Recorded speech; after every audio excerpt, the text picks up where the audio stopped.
Pembunuhan seorang pengusaha rumah makan di wilayah tersebut. Satu dari keenam terduga pelaku ini adalah istri korban yang diduga menjadi otak pembunuhan. Ya, jadi para pelaku ini ditangkap setelah satu pelaku berinisial AM alias Otong yang menjadi eksekutor pembunuhan berhasil ditangkap oleh pihak polisian.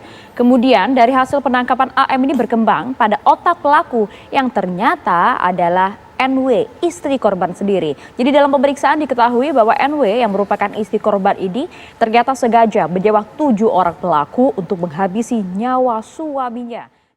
Shalom saudara yang dikasihi Tuhan, kali ini saya ingin memberi ulasan tentang sebuah peristiwa tragis yang terjadi di Karawang beberapa hari kemarin, yaitu tentang seorang suami yang dibunuh. Dan ternyata sangat mengejutkan sekali, pelakunya adalah istrinya sendiri. Berita di sosial media sangat heboh dengan judul-judul yang mengejutkan. Misalnya, istri sewa pembunuh bayaran, habisi nyawa suami, motifnya sakit hati. Yang lain, istri sewa pembunuh bayaran buat bunuh suami di Jakarta Timur, bayar 100 juta dan ada anak-anak. Yang lain lagi, gagal dengan santet, istri sewa 7 pembunuh bayaran untuk habisi suami sendiri. Ini sebuah kejadian yang sangat memilukan. Bagaimana pernikahan yang dibangun, perkawinan yang dibentuk, berawal tentunya dengan kasih sayang, dengan cinta, berakhir dengan kematian yang tragis. Kasus pembunuhan seorang suami yang bernama Khairul Amin, bos rumah makan Padang, menurut polisi, orang yang menjadi otak pembunuhan adalah Neliwati, istri korban. Itu berita yang sedang viral. Motifnya adalah sakit hati. Korban sering memarahi pelaku, kata Kapolres Karawang saat ungkap kasus di Polres Karawang pada Sabtu tanggal 6 November 2021. Nah, saudara-saudara, pernikahan yang gagal, pernikahan yang berakhir tragis, pernikahan yang hancur.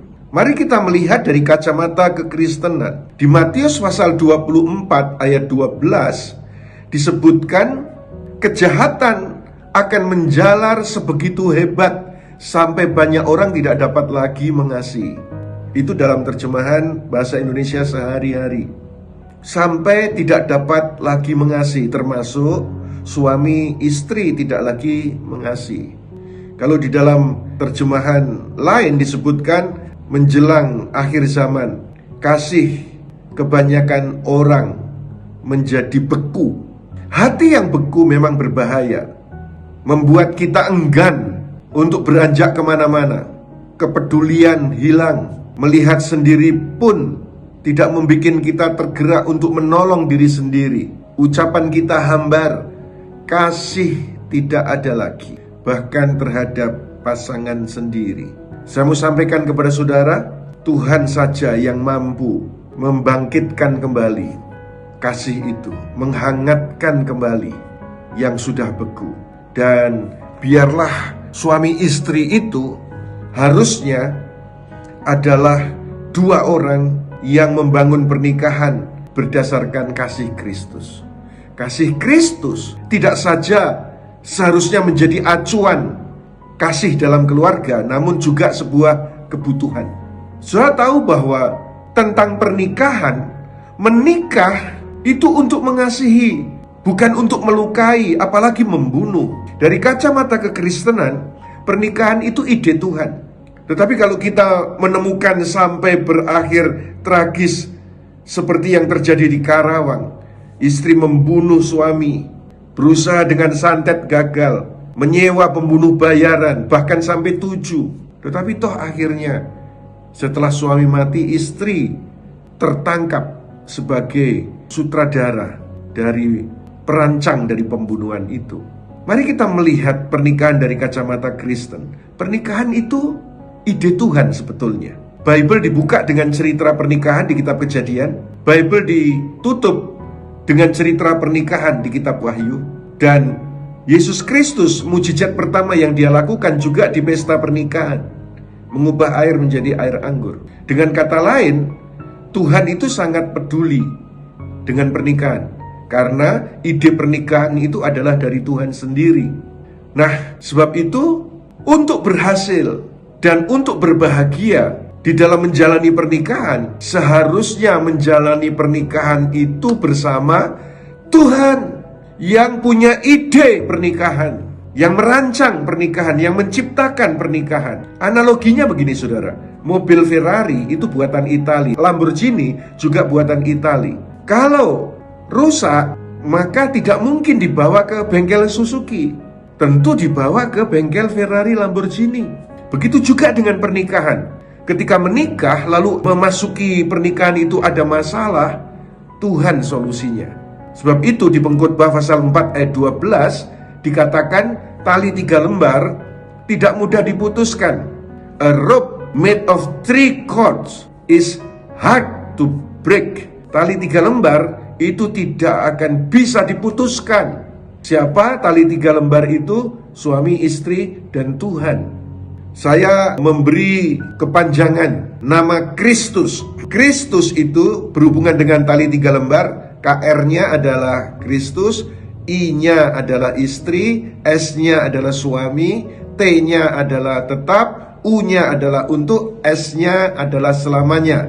Jadi Kristus itu kepanjangan dari Kristus, istri, suami, tetap, untuk, selamanya. Jadi dari kacamata pernikahan Kristen, siapapun yang menikah mesti tali 3 lembar. Kristus, suami dan istri menjadi satu. Nah, saudara lihat tentang gambar ini. Gambar segitiga sama sisi. Atas Kristus, suami dan istri di sebelah-sebelah. Ini segitiga sama sisi. Kalau suami istri jauh dari Kristus, maka hubungannya akan jauh juga satu dengan yang lain. Tetapi semakin dekat dengan Kristus, maka hubungan suami istri menjadi semakin mendekat. Kalau menjadi satu dengan Kristus, maka tidak ada lagi jarak antara suami istri. Sebab itu, pernikahan Kristen harusnya adalah pernikahan in Christ. Pernikahan di dalam Kristus. Dengan melihat kejadian yang terjadi hari-hari ini, seperti peristiwa yang sangat mengerikan itu, istri membunuh suami. Ini adalah fakta bahwa pernikahan yang dimulai dengan cinta diakhiri dengan kebencian, bahkan pembunuhan. Memang menikah itu tidak mudah. Bahkan tentang pernikahan, orang di luar berkata, menikah itu misteri. Yang masih sendiri ingin menikah, yang sudah menikah ingin sendiri lagi. Kenapa? Karena tidak tahan tinggal bersama pasangannya. Karena mungkin ketika tidur satu kamar, suaminya ngorok, istrinya nggak tahan.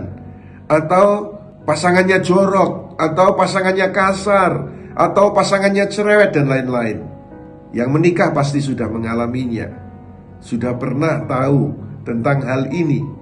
Nah, saudara-saudara, dari kacamata Kristen tentang pernikahan, saya mau sampaikan kepada saudara, untuk segala sesuatu yang ingin kita kuasai, harus kita pelajari. Perhatikan itu. Untuk segala sesuatu yang ingin kita kuasai, harus kita pelajari.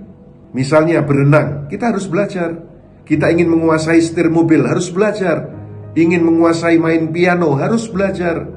Dan saudara tahu bahwa jadi dokter, jadi lawyer, jadi pastor, ada sekolahnya. Tapi jadi istri atau suami, tidak ada sekolahnya. Jadi papa, mama yang baik, tidak ada sekolahnya. Sebab itu, saya mau sampaikan kepada saudara, ketika saudara masuk di dalam pernikahan, sukses di dalam pernikahan, itu seperti apa? Bukan hanya menyatu dengan Tuhan yang punya ide pernikahan, tetapi success in marriage does not come merely through finding the right mate, but through being the right mate. Sukses dalam pernikahan itu bukan hanya datang semata melalui menemukan pasangan yang benar, yang tepat, tetapi melalui menjadi pasangan yang tepat. Kita bisa menemukan pasangan yang tepat, puji Tuhan. Tetapi tidak cukup.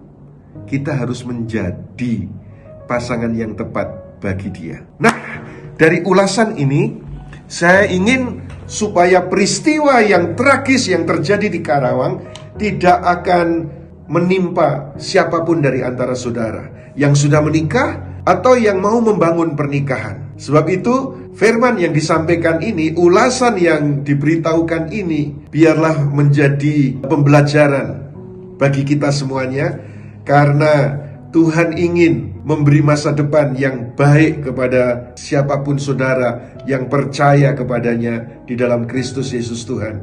Saya berdoa supaya yang sudah memiliki keluarga, keluargamu sukses bahagia. Yang sedang ingin membangun sebuah rumah tangga, engkau menjadi pasangan yang tepat, dan engkau menemukan pasangan yang tepat, dan ketika engkau menikah tali 3 lembar, tidak akan mudah diputuskan.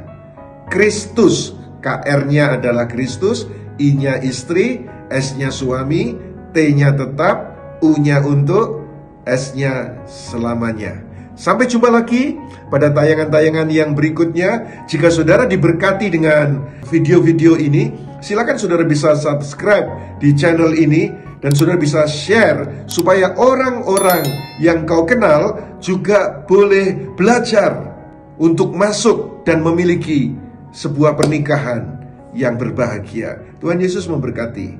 Amin.